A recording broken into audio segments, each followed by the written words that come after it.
Hey guys, welcome to another episode of Let's Get Real. You're listening to Brenda and Ashley, and today we're going to be doing a different type of episode. We're pretty much going to be answering all the questions that you guys have been sending in. So we asked some questions on YouTube. You guys sent us a whole bunch of DMs, and if you ever want to be a part of one of these episodes or get advice, make sure to DM us on our Instagram.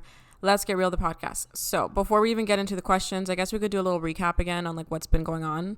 Brenda, what have you been up to? We're still going in the quarantine. Yeah, I mean, again, just trying to keep busy as best as I can. I know recently I've been binging on some Netflix. There's this show. It's actually called, it's like trashy TV, pretty much like Is it Too Love Hot is to Blind. Handle? Yes! I've been watching that too. Oh my god. I haven't finished it yet though. Did you finish it? No. Okay. Or did you? It's pretty good. I did finish it. There's only 8 episodes, so it wasn't too bad.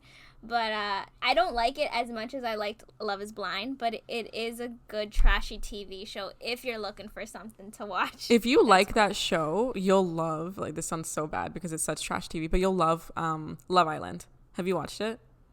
No. It is a lot like Too Hot to Handle, but it's so much better, and they have a higher budget, and the people are more attractive. It's just like a really good show, and it's funny, and it's raunchy, and it's just like, it has more plot to it. Maybe I'll check it out. Watch it. It's perfect for quarantine.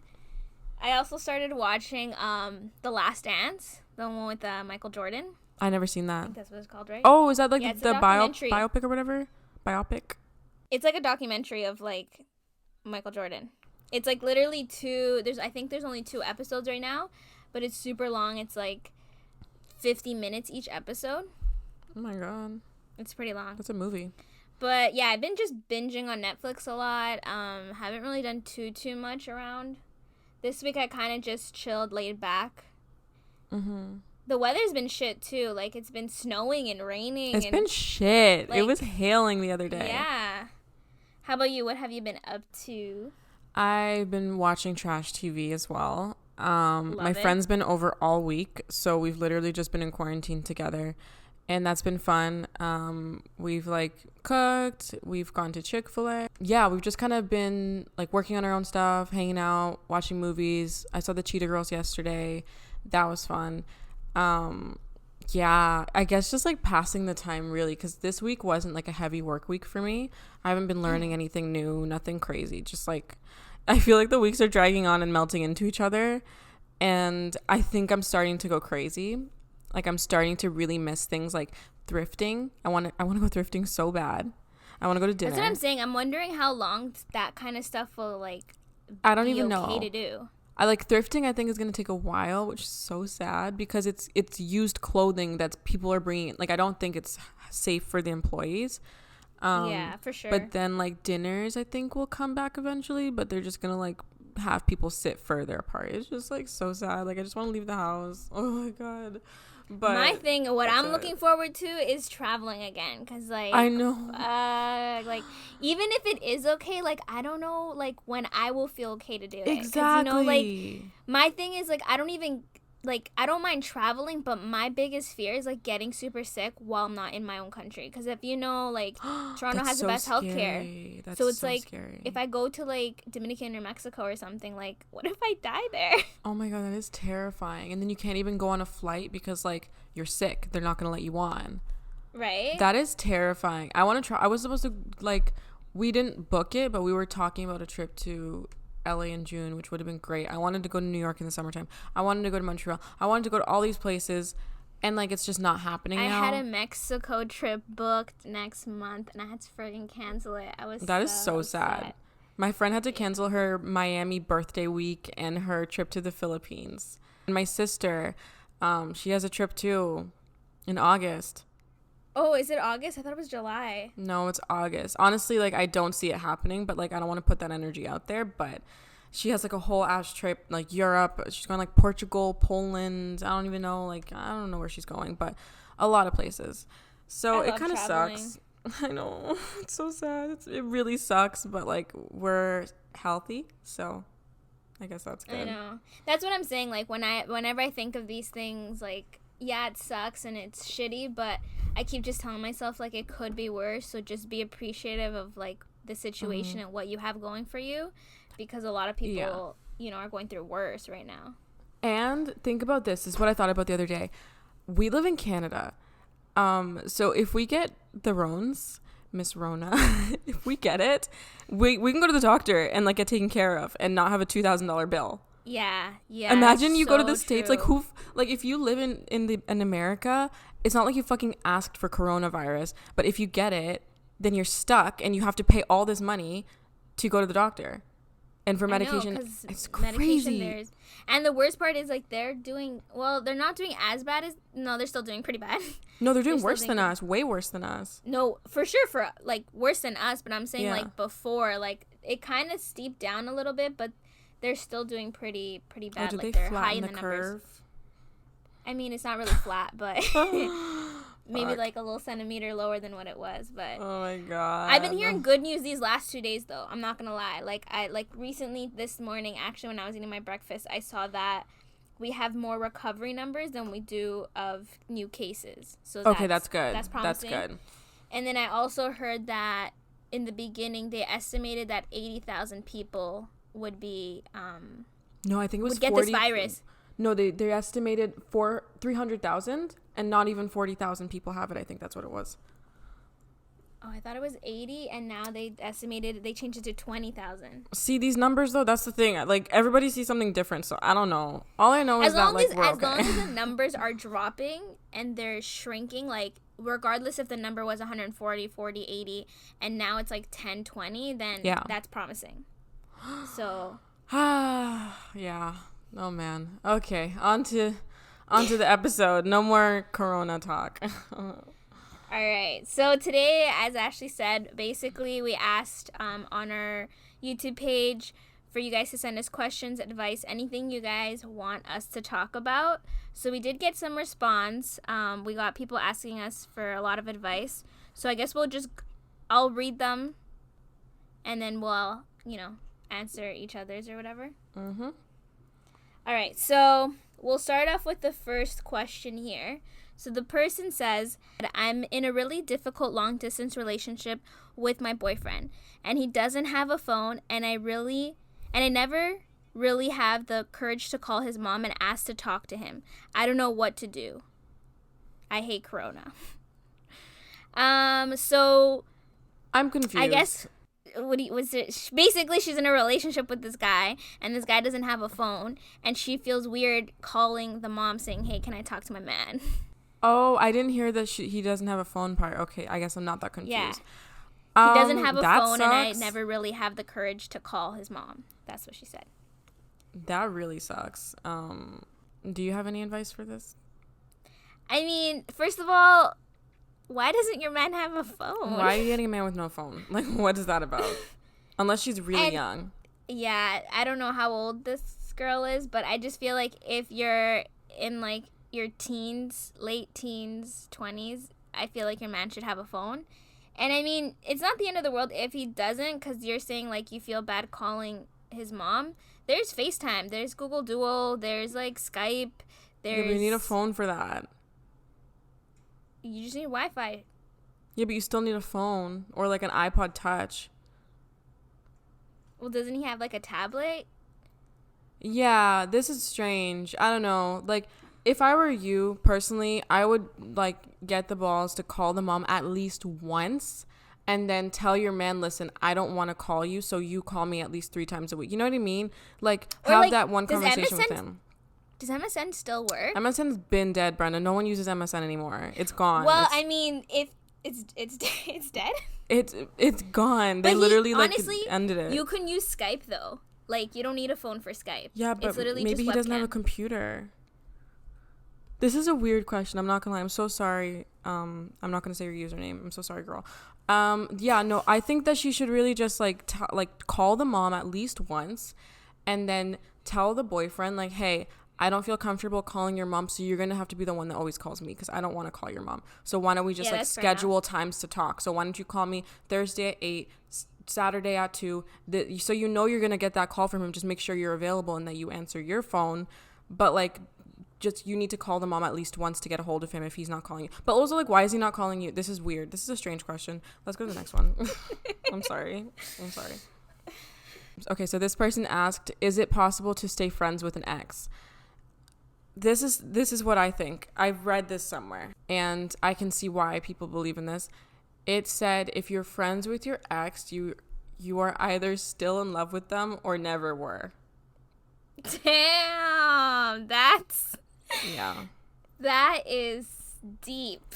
Yeah, I feel like if you can be friends with them, it's probably because you're either like, I love them, so I want to have them in my life in any way I can get them, whether that be a friend or a lover or whatever, or you just never loved them, so you're able to be like, yeah, we can be friends. But like, I think that if it's like the first one where you still have so much love for them that you're just like, I just want to have them in my life, and you're friends with them, it's like you're either going to end up hurt all over again, or you're going to end up back together. Because like, I just think that eventually someone's going to get hurt because someone's going to get in a new relationship or be hooking up with other people, and it's just going to get a little bit messy. And I think it's possible, but I mean, you got to really put your feelings in check and be true to them if you're doing it. That's my take. I mean, I 100% agree with you. I think it really depends on the situation and the person.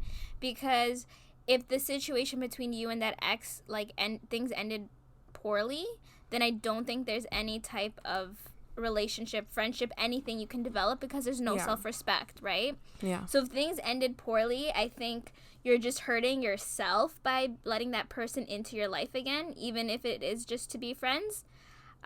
However, I feel like if the breakup was mutual between the two of you, even then I don't think you can be friends right away, because there's still, you need to like cover up that patch. Like, you need to get over the relationship itself before you try to develop some type of friendship.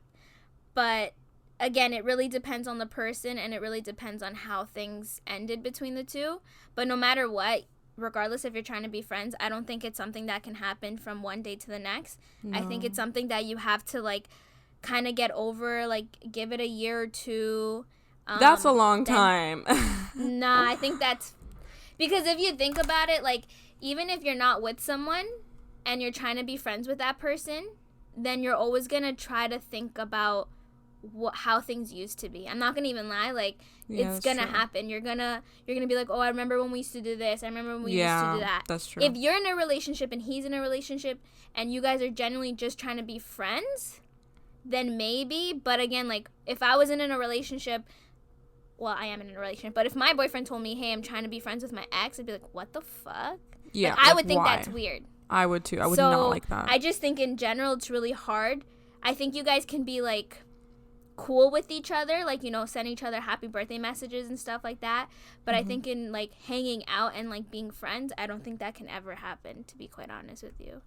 It's just, it depends. I've seen it happen, but I don't know. At the end of the day, to me, I don't think that's ever going to be genuine, like a genuine friendship between the two. I think it always has that time limit. Like, it's somebody's going to get into a relationship, and then you're going to have to stop being friends because that person's going to replace you in a way.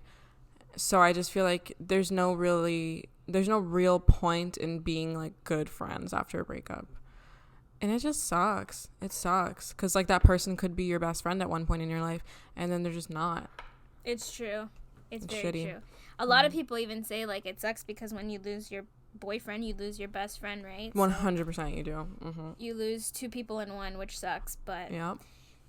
I'm sure if you guys both put the effort and it's something you both want to do, it will work. But, again, it's not going to happen from one day to another. So you have to put in that effort. So the person here says, hey, could you possibly talk about overcoming shyness, especially with boys, because I tend to overthink everything and mess things up myself, and also how to talk to boys. Can I answer this? Yeah, go ahead. Okay, so like I was really, really shy, and I had like no experience with guys for a long time, probably until I was 18, and because I didn't like anybody at my fucking high school because they were all trash. Sorry, they were all trash. So like at 18 is when I started talking to a guy for the first time that like actually gave me attention back, and I didn't know what to do because I was so shy. And I think that, like, when you're shy, sometimes you put too much pressure on yourself to, like, be more outgoing or be more funny or be more this because you think that's what the person wants to see. But, like, you actually have to just be yourself. And I know that sounds cheesy, but if you're shy and quiet, then be that. You don't have to be extra to make it seem like you're, like, you know, cooler or this or likable, because like that's gonna get exhausting really quick. And if somebody falls in love with you or starts to like you because of that, you're gonna have to keep it up, and that's not healthy. So like to overcome the shyness, I think it's important to start like building a friendship before talking to someone, because once you're friends, you're more comfortable, so you'll show your personality more. So if you build that friendship, then it's better for you, and then you'll come out of your shell. But if you just try and jump into like a talking stage, you're not going to know what the fuck to do, and you're going to be awkward and you're going to be shy. Yeah, I agree. I feel like the thing is, as a young teenager, I find that it's hard to talk to guys, because especially in like high school, I feel like a lot of guys are jerks. Like, they can be assholes. So it's hard because you're trying to get that, I guess, experience talking to people, but it's not always easy, especially I find in high school, because people can be really mean during that stage of life. But I think the best thing to do is find someone who you don't necessarily find attractive, because I think that when you start to develop feelings, you find it harder to talk to this person. So just try to talk to a guy. Like, if you're working, you know, see someone who you could be friends with, or even at school, maybe like not the hottest guy in the world, someone that you find it easy to talk to. So when you start to develop that courage just to talk to any guy, then at least you can semi-talk to people who you slowly start to find attractive. Because I know that is usually the hardest part for teenagers, is just finding the courage to go up to the person you like and just having a genuine conversation. So that's so true. I never realized that you got to practice with the ugly guys. I shouldn't say it like that. But I remember that's how I started getting comfortable with guys, because I would work with people, or I would be like grouped with people in my first year of college that like I wasn't attracted to, but I started like understanding male energy and started learning how to like get along with a guy. And then like when I started talking to more attractive guys, I like knew what I was doing. So I started practicing with the ugly guys. Sorry, with the less attractive men. Honestly, like, guys are just very especially during high school, I find that they're very like quirky and they're very like cocky. So just try to be funny and try to be like, not necessarily like try to be someone else, but kind of find what this person is interested in and like what they like to talk about. So then when you talk about it, it kind of feels like a genuine conversation. It's kind of like when you go into an interview, right? You research on the company you're going to get interviewed by, so you know little things that, you know, if they say talk about something, you can point in a fun fact about it. So it's kind of like, oh shit, this girl knows what she's talking about, and it makes you kind of join in on the conversation. Like, it makes you engage more. So I feel like if you find something that this person, you know, is interested in, and again, try to do a person who you're not necessarily attracted to, and then with time, I think you'll be able to talk to any guy you want. Yeah, I think so too. I think that's a good way of doing it. Then this person said, do you ever fear that people don't see you the same way you see yourself? How the fuck do you get over fear? Damn, that's also a very deep question. But honestly, if you're hanging out with people who don't see you the way that you see yourself, I feel like that is something that is, it's either a problem with you or with the person, because you're either portraying yourself to be someone you're not, or the person doesn't value you as who you are, so they're not really giving you the time of day that you deserve. Does that make sense? Yeah, I think it could be that for sure. It depends on who you're with, but I think another aspect of it could be, if you're not self-aware, do you see yourself for who you truly are? Like, is it that people aren't seeing you, or is it that you don't realize who you are and what you're putting out? Because I remember for a large part of my life, like, I don't know, like, I've had certain ideas of myself that I really thought I was, and then like I realized that everyone around me like didn't see that, and I was like, wait, am I actually this? I wish I had an example for you guys, but I can't think of any. I'd be like, wait, am I actually this? And I'm like, wait, I'm not. And everybody, the way that everybody was seeing me was right. And it's because I wasn't self-aware enough to be like, oh, okay, this is who I am. Because sometimes you just like put these blinders on and you think that you are a certain way. Like, I thought I was outgoing for a minute there. I'm like, no, I'm shy as fuck. Like, I remember I had like a period of my life where I thought I was outgoing in college, and then I realized I had like no friends for a year, and it was because I couldn't talk to people. And I thought I'm outgoing, but it's like I'm not. I'm shy. You know? But that's my thing, right? It's like you're fearful of it because it's not who you truly are. It's kind of something that you're trying to change or you're trying to get into just because you feel like the way your life is going isn't how you expected it to be, if that makes sense. Do you mean like, for example, like the shy example? Yeah. I think the thing is shy. No, exactly. You are shy, but you were saying how you thought that you were a very outgoing person. But it's probably because you were putting that in your head. And I was trying to be outgoing. Yes, exactly. Yeah. So that's my thing. It's like, if it's not something you're used to or you know it's not a part of you, like, it's, for example, if you're an artist and you're just getting into it because you see everybody else drawing and they're painting and you're like, oh, that's cool, let me try it. But it's not something that you're passionate about, it's just something you're trying to experiment on, then the outcome of it is gonna be different because you're doing it for a purpose and they're doing it because they enjoy doing it and it's who they are. So it's really like, I think with that question, I think just by looking at the word fear, it's something that you have to kind of like overcome. Exactly. You have to overcome it. It's something you have to feel comfortable with before you start to show yourself as who you are.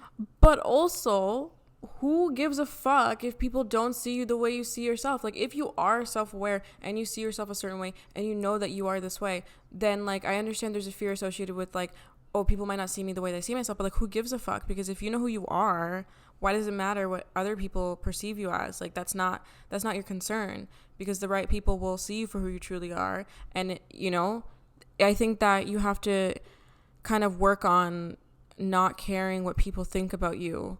Yeah, and a lot of self-love. Yeah, that's going to help out a lot. Okay, so the next one is, hey, I don't know how to say this, but I like this guy who is 3 years older than me, and he is also my brother's friend. Should I hold on or should I just forget about him? Forget about him. Oh my gosh. Forget about him. That's not going to end well. I'm sorry. It could. You guys could get married, but like, I just don't think it's worth it. That's your brother's friend. Don't fuck that up. There's so many men out there. But like, what if this is her soulmate? If this was her soulmate, she wouldn't be questioning it. She would already be dating him. Or she would already have made the decision. Because when you meet a soulmate, you know, like I said. But I just feel like 3 years older than you is not the biggest deal, but depending on your age. But like, your brother's friend, and it's your older brother, like, you don't want to, that's your brother's friend. Like, you don't want to interfere with that. Because what if... No, I don't think it's worth it. I wouldn't. Honestly, okay, I'm going to be straight up with you. Again, the 3 years is not a big thing, depending on who you are. If you're like 16 and this guy's like 23, then like, you know, there's an issue. It's a little more than 3 years, but okay. I know, but sorry. If you're like, you know, underage and he's like, you know, he's going to look like a pedophile if you guys date, then that's a problem. Yeah. But that is not really the biggest thing. I think, yeah, it's the whole brother thing. But I think if you really, like, if this is truly something you want to do, I think the first thing is talking to your brother about it. Mm-hmm. Because, A, your brother knows that guy, like, in and out. If that's his, like, really close friend, he knows whether or not he's a fuckboy or he just likes to, you know, have fun with chicks. Like, he'll know whether or not that friend is worth it. Exactly. Mm-hmm. And then talk to your brother about it, because maybe he's cool about it. Maybe this guy, you know, he really likes this guy and he's such a genuine guy and he wouldn't mind his friend dating his sister. Because I've seen that happen before, where you're dating your brother's sister. Like, it's weird. Like, my it is weird. My friend did that and she ended up having a baby with the guy. And now the brother and the guy are not friends. And they have a baby together, and they constantly have to, like, interact. Yeah, but that's with anybody. If you had an older brother and some guy, you know, got you pregnant, he's not gonna like you. He's not gonna like him after he leaves you. Yeah, but I think that, like, God forbid they break up, now you kind of, like, fucked up a friendship. Because now it's like he doesn't want to come to the house, or, like, the brother feels bad hanging with the ex. You know, but that's why I think it's something. it's something you have to talk to your brother about. If he's cool with it and he's fine, it's kind of like when you ask one of your friends if it's cool if you date one of their exes. Like, you have to have... No, that's so wrong. Have you ever done that? Hey, can I date your ex? No, I've never done that, but I'm just saying, I'm sure it happens. True. Some people have no boundaries. Yeah, I don't know. In my opinion, I say it's not worth it, but like maybe just listen to Brenda. I'm just saying that if this is something you really want and you really genuinely have feelings for him, it's not like, oh, he looks so cute and that's it. Because, like, that's like, oh my God, whatever. He's so hot. Like, if it's something you truly think that you can develop a relationship with, then the first thing you should do is talk to your brother and say, hey, listen, I think such and such is cute. Is it okay if I try to talk to him? Like, not saying that it's going to happen, but, you know, like, I just want to shoot my shot. And if he's like, you know what? Like, he's a dick, don't do it, then just listen to your brother because he probably knows him better than you know him. So, but also, if you and your brother don't have the relationship that you can kind of like talk to each other like that and you can ask him about it, then don't do it. Okay, yeah. Don't do it. But if you do, ask him. Oh my God. This person asked, how do you deal with toxic, ignorant, judgmental, unsupportive haters? I'm dealing with it at the moment with family. And right now I'm stuck because I don't have my own home, but I'm working on bettering myself and making a life for myself. And they don't like that because they have no life.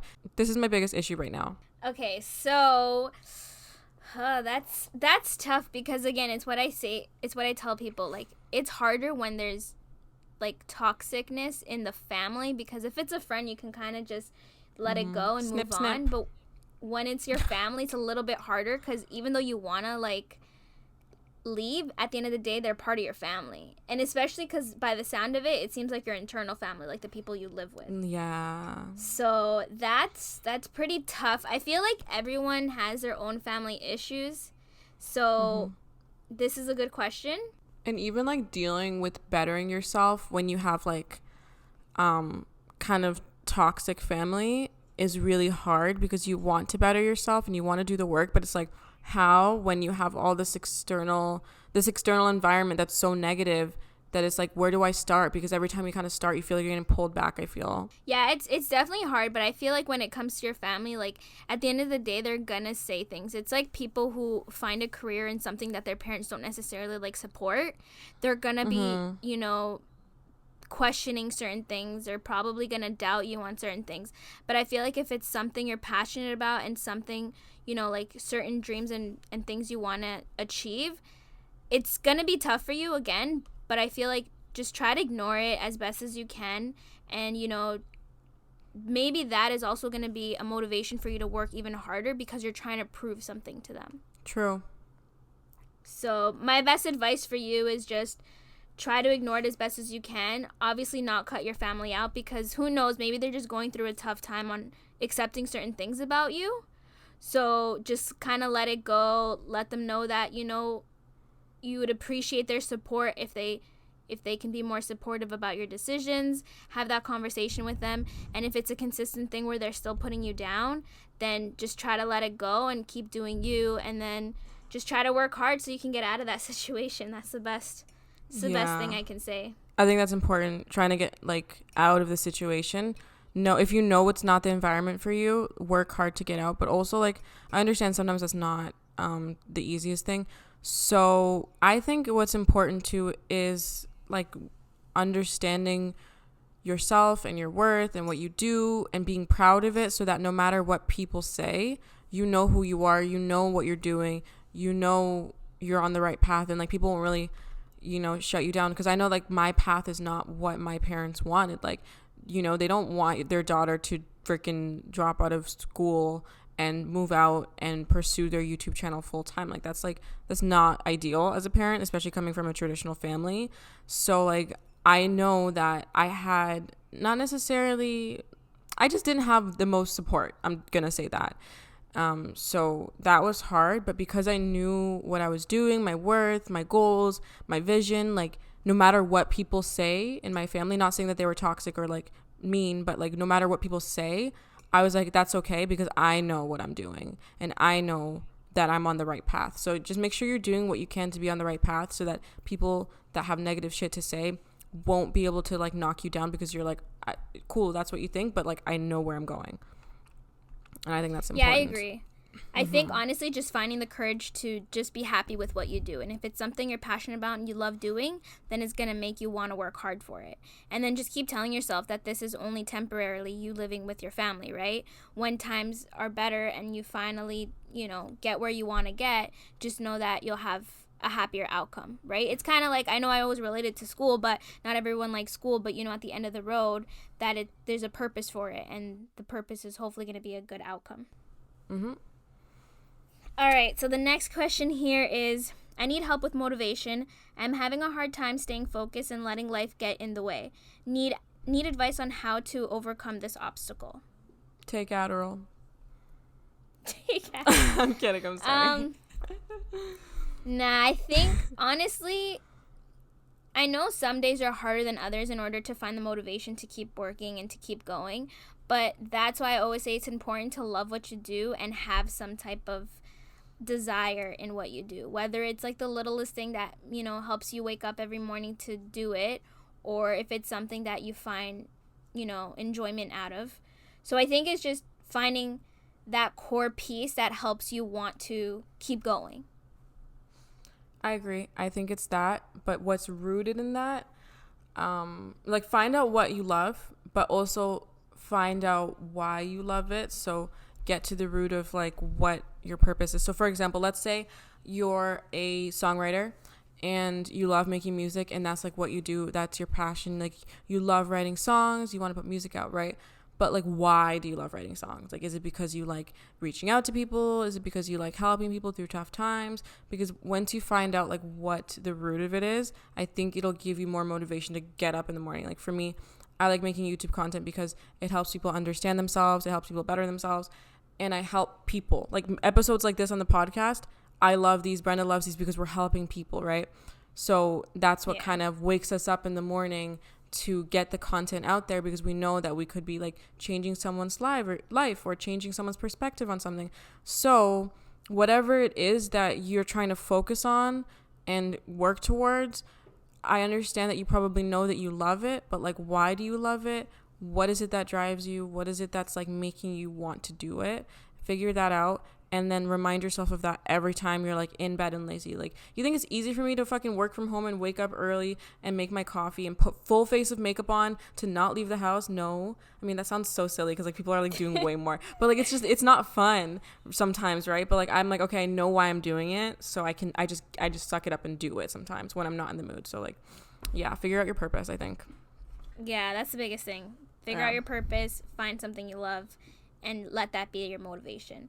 Again, even like doing that, you know, doing a chart of goals and telling yourself why you're doing it, and then reminding yourself what the outcome will be if you continue it.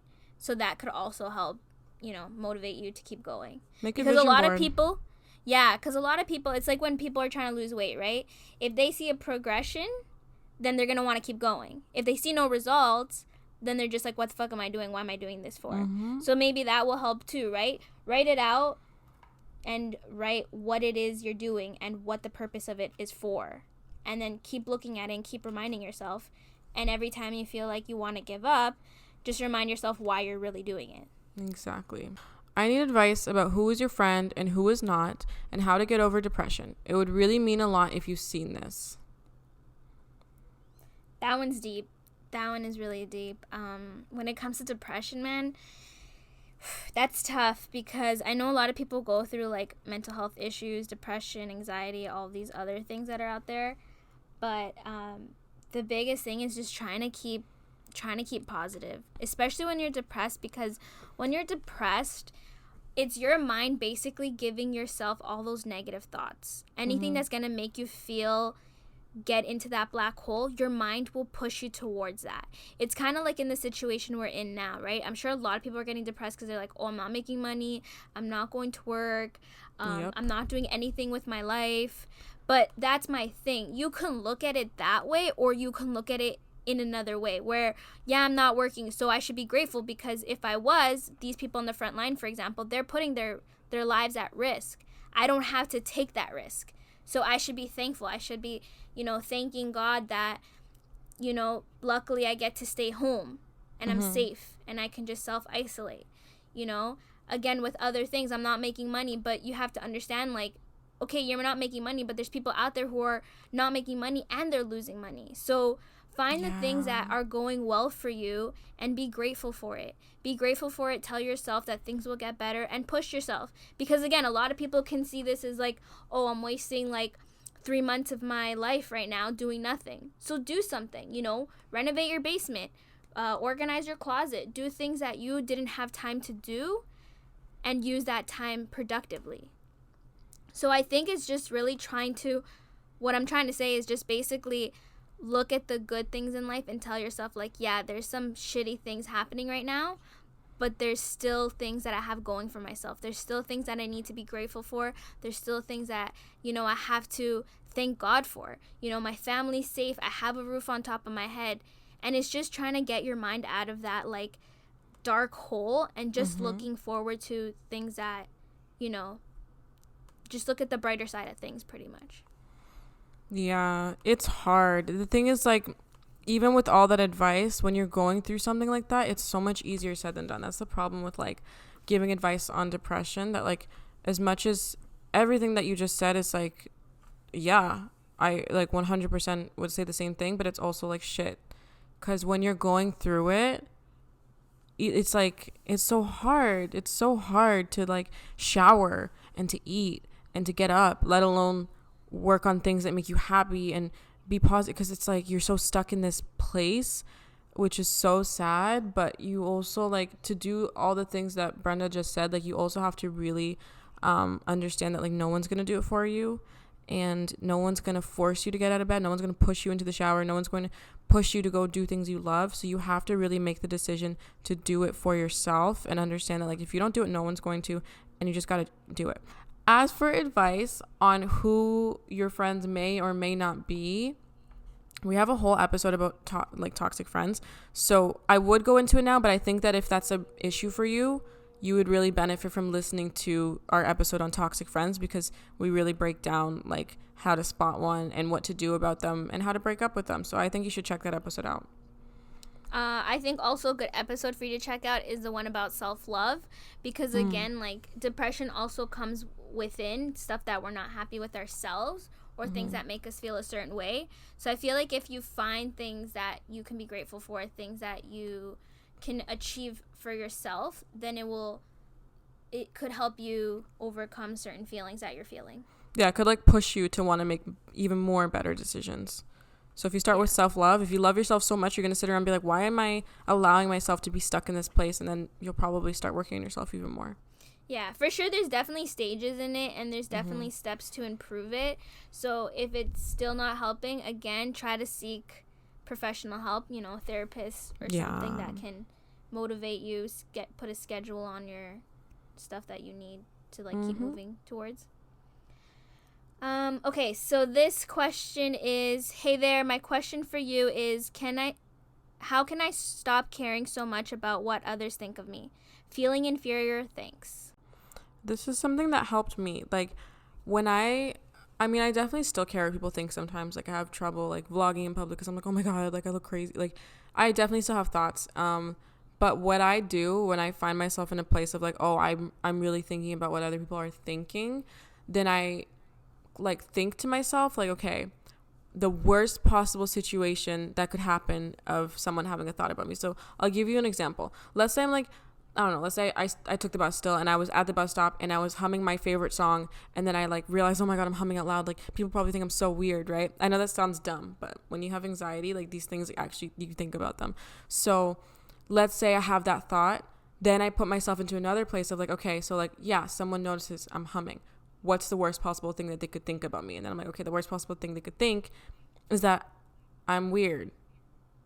Okay, are they going to come up to me and tell me I'm weird? No. Am I ever going to figure out what they're thinking of me? No. Are they going to make a comment, make me feel stupid? No. So, like, what does it matter? So you kind of think about the worst case scenario, and you'll realize how small it is and how insignificant it is and how little people actually give a fuck. I know I'm rambling, but one more thing that helped me is I started thinking about how much I think about other people and how much I care about other people. And I realize I don't, like, if I'm walking down the street and I see someone doing something weird, I'll register it for half a second, I'll move on. So, like, we're all too self-absorbed to really give a fuck about what other people are thinking. I mean, about what other people are doing. So when you realize how self-absorbed everyone really is and how unconcerned they are with what other people are doing, I think you'll realize, like, no one actually gives a fuck about what you're doing. No one's actually thinking about you. Not in a mean way, but, like, you can really do whatever you want because no one cares about you. And that sounds so mean, but it's just a fact. Like, no one really cares what you're doing. If you're dancing on the street, like, they don't care what you're doing. So, like, you don't need to be concerned with their opinion of you. Yeah. It's true. I 100% agree with you. Again, when you're thinking about what other people think of you, it's just you putting that thought in your head because you know yourself and you're like, okay, I'm acting weird. But the person across the street sees you, they're probably going to think like, oh, this is Toronto, like, this is normal. Like, it's all in your head, really. Like, and the thing is, too, what helps me the most overcome it, because I know I'm, like, very critical of myself, too. I'm just like, oh, fuck, everyone's going to hear this. Yeah. What are they going to think? Are they going to misinterpret it? Like, what the fuck? But the biggest thing is, like, at the end of the day, you don't know these people. Like, it's what I tell myself when I go on vacation. Like, I don't really care who sees me or what I do because I'm going to see them today, and then after that, I'll never know them. They'll never remember me. Like, I'll never see them again. So just do you. If it's something you like doing and it makes you happy, fuck what everybody else thinks. Like, honestly, like, and if it is something that you care about, they're going to remember it for, like, a week maybe max, and then it's going to be over with. Yeah. And maybe they'll tell the funny story to their parents or their friends, and, like, you'll never know what they're thinking, what they're telling their friend. Like, you really don't know. So, like, it shouldn't concern you. But also, I just realized, like, maybe this guy's in college or high school and he's worried about, like, the opinions of his peers. If that's the case, like, just know, like, that shit's gonna end. Like, I don't know anybody from my high school. Like, I don't think about their stories. Like, once you leave these schools, this workplace, whatever, you're in a whole new world. You're in a whole new, what do they call it? Ballpark? I don't know what the saying is. A whole new world. And, like, people just don't give a fuck anymore. So that's what I think. Okay, so this guy sent in a question, and it's really long, so I'm going to read part of it and then kind of summarize. Okay, so he said, I have recently noticed that I seem to carry an aura that makes people I meet extremely attached to me and to the point where they become jealous and almost obsessive. The people I meet want to be near me every second and constantly call for my attention, and it is strange to me. All of these events took place while I was in school. Then he goes on to give a whole bunch of examples of how it happened, but we don't have the time to be reading all that. And he then said, the list of experiences goes on, but I am so confused. Is there a reason as to why I attract others this way? Is this normal? Has this ever happened to you? Please give advice. This has happened to me. Has it happened to you? So pretty much, he's saying that people that he meets become jealous, obsessive, and they just want to be around him all the time, constantly want his attention. Honestly, from the sounds of it, though, I feel like what you're doing, you're clearly doing something right, because people are intrigued by you and want to be in your journey because you're doing so well. That's what it sounds like to me. So, I mean, if you're doing something good, then you should be proud of yourself. Just be careful who you let in, because that's the thing too. Once you start to do things that people want to profit out of, they're going to try to get close to you. Yeah, okay, so I do agree with that, but I also sometimes think that, like, when we attract people like this, sometimes it could be because we're, like, this, I'm sorry if you feel like this doesn't apply to you, because this might not be you, but I feel like sometimes this is, like, insecurity. Because if you notice this about other people, and people are constantly giving you this energy, is that really the energy they're giving you, or is it just kind of like insecurity? So that's just like the first assumption that you make, that like they're jealous, they're obsessive, they're this and that. But like, what if they just genuinely, I don't know, I could be wrong, I could be totally wrong, but I've had this situation before, and I noticed that I was feeding into it because it made me feel good about myself, and I was kind of insecure.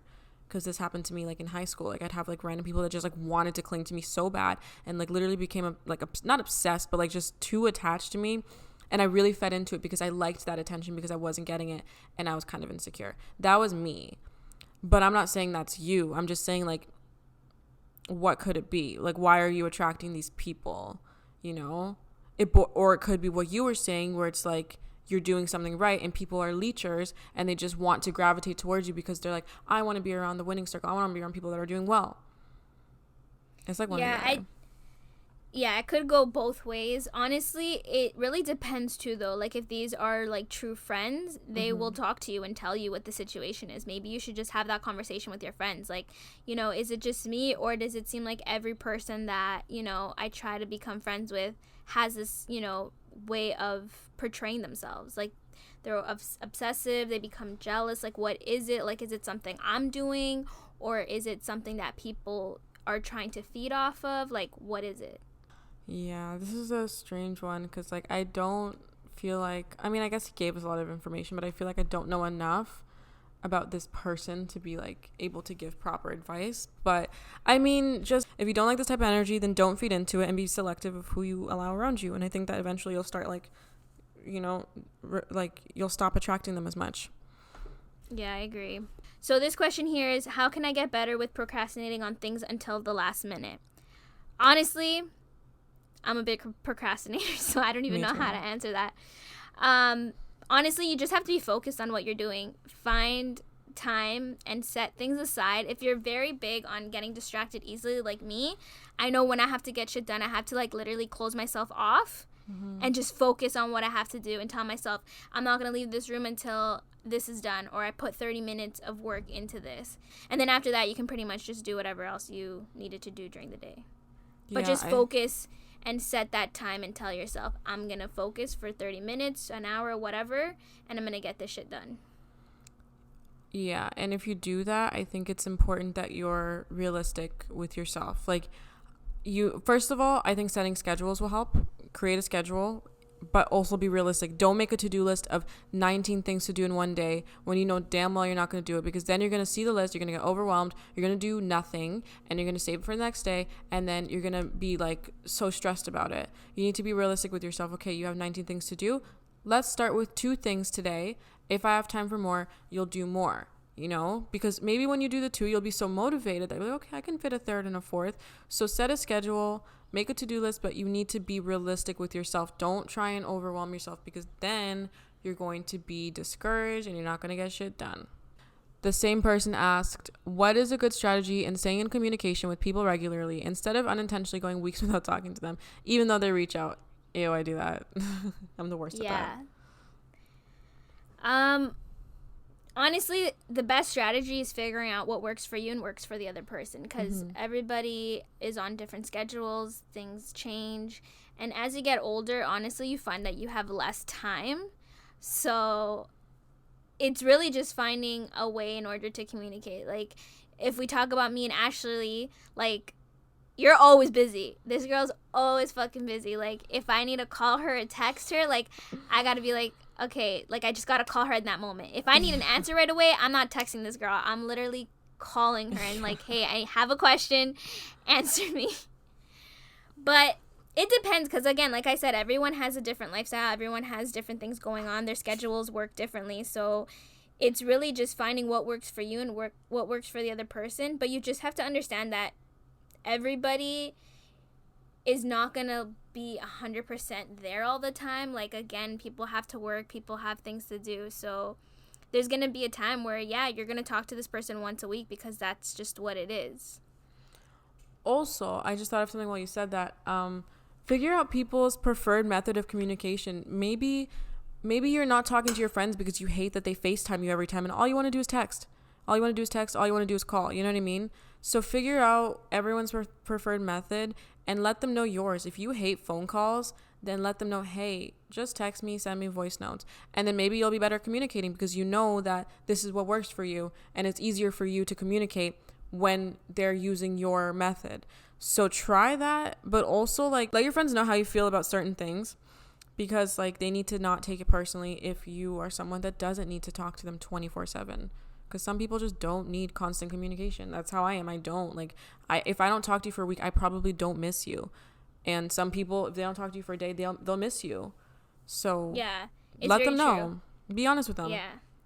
Because there's friends that I have that I literally just text every so often and we don't call at all. Yeah. And there's friends that I call like at least once a week. So yeah, I agree. You have to, like I said too, though, it's like what works for you and what works for the other person, and just finding a common ground between the two of you. Exactly. I think that's really important. Last question here. So, hi guys, loving the podcast. As someone who is shy and socially awkward, I'm interested to know how you guys would take a compliment. I say thank you.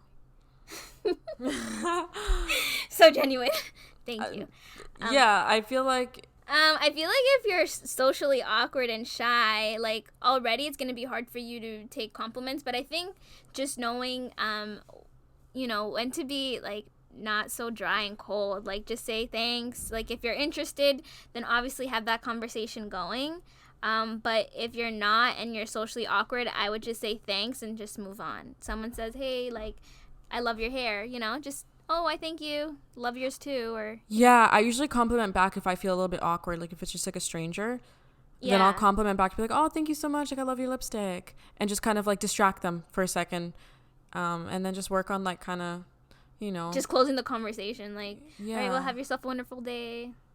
Yeah, I think that it can be awkward sometimes, though. It can be like when someone just, especially when they catch you off guard and you're like, whoa. Oh, the worst for me, I get this because when I'm a little bit anxious, the worst for me is like when I'm at a drive-thru and they're like, I love your nails. I'm like, oh my God, thank you so much. And then you're just kind of like, hey, debit? And you're just like sitting there kind of silently and you don't know what to say.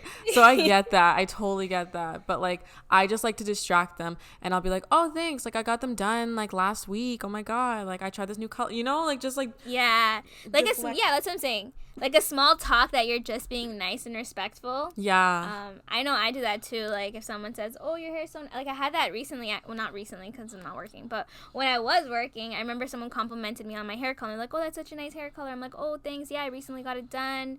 And they were like telling me like what kind of color it was. And like, and I was like, all right, well, you have yourself a wonderful day. And like we just, went opposite ends. But I think just being able to small talk, that's going to also help you like, develop conversations with people in life. Like when you go to an interview, when you want to talk to some guy that you're into, like use that as practice, as small talk practice. Yeah. Okay, well that was all the questions, guys, and I really like doing episodes like this. So if you guys want our advice, send us DMs because this was cool. I liked it. Yeah. I like hearing what you guys have to say, and I genuinely like to give my personal advice to people. I know sometimes, like I said, it's hard to ask people so asking a stranger is a little bit easier because you know that their answer is going to be genuine. It's not there to benefit you or to benefit the other side. Exactly. We're here just to see the situation and just tell you how it is. Yep, so if you guys like episodes like this, send us a DM. Our Instagram account is Let's Get Real the Podcast. Our Twitter account is Let's Get Real Pod. And our YouTube is Let's Get Real Podcast. Search us up. Make sure you subscribe. Also, guys, if you like our episodes, then make sure to go on the Apple Podcast app and give us a 5-star review and a rating. Let us know what you think because we want to know. We appreciate feedback. Yes, and send them to your friends. Send them to people who would be interested in these type of episodes. Get them on it. Yes, please do. But with that being said, guys, this was the end of the episode. We'll be back next Monday. And thanks for listening. Thank you. Bye. Bye.